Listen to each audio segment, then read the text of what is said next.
Bonsoir toute la communauté intégrée, bonsoir citoyens de ce pays, et bonsoir professeur Kokoroko, à qui j'aimerais en fait envoyer un message très urgent. C'est pas un message d'embêtement, mais il me semble que ces derniers mois, les professeurs se sont agités sur les réseaux sociaux juste pour lui faire appel que en fait selon le projet qu'il a fait, il essaie de réunir un peu les choses, de modérer un peu les choses, mais le taux des enseignants qu'il a recrutés cette année sont insuffisants. Donc il faut nécessairement les EV sur le terrain. Voilà.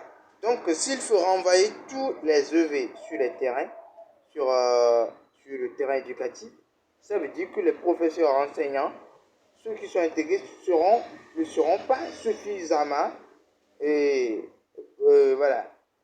Ils sont insuffisants en fait à encadrer les élèves. Voilà. Le taux des enseignants, voilà, officiels et recrutés sont insuffisants pour encadrer les apprenants sur toute l'étendue du territoire togolais. Donc il faut nécessairement les EV. Ça veut dire que voilà, les enseignants que vous avez recrutés sont le chiffre est insuffisant pour encadrer tous les apprenants voilà, du pays, à partir du cours primaire jusqu'au lycée. Voilà. Selon les témoignages, il y a dans certains établissements, c'est le directeur et son adjoint, et peut-être un professeur, sont les trois, voilà, enseigner tout l'établissement. Et ça, ce n'est pas possible. Dans les stations, dans les niveaux secondaires, les professeurs de mathématiques et de la science physique en manquent beaucoup. Donc, les EV doivent travailler, voilà, doivent travailler obligatoirement et vous devez les supplier parce que c'est eux qui vous aident. Et vous devez vraiment faire une délégation à ce que eux aussi ils bénéficient quelque chose.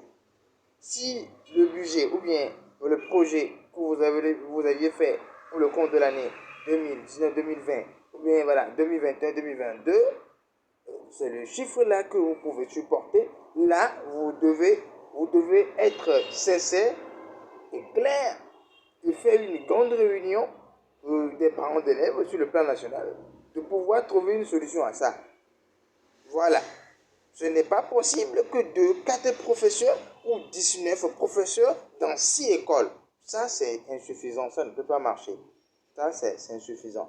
Il faut que les acteurs dans le système éducatif essaient de trouver une solution. Sinon, comme ça ne peut pas marcher. C'est comme si vous donnez de la tâche au professeur. Vous allez exploser en fait la tête du professeur. Vous voyez? Non, non, non, non, non. Ils vont tomber malades. Disons qu'en conséquence immédiate, les apprenants, bien les élèves sont mal entretenus. Et donc, ça va causer des problèmes pour vous.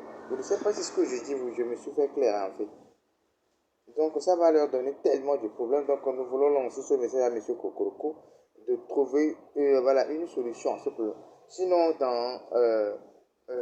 il fait des efforts. Il fait des efforts. Mais, s'il faut que les œuvres ne travaillent pas sur le territoire national, c'est grave. Non, non, non, non.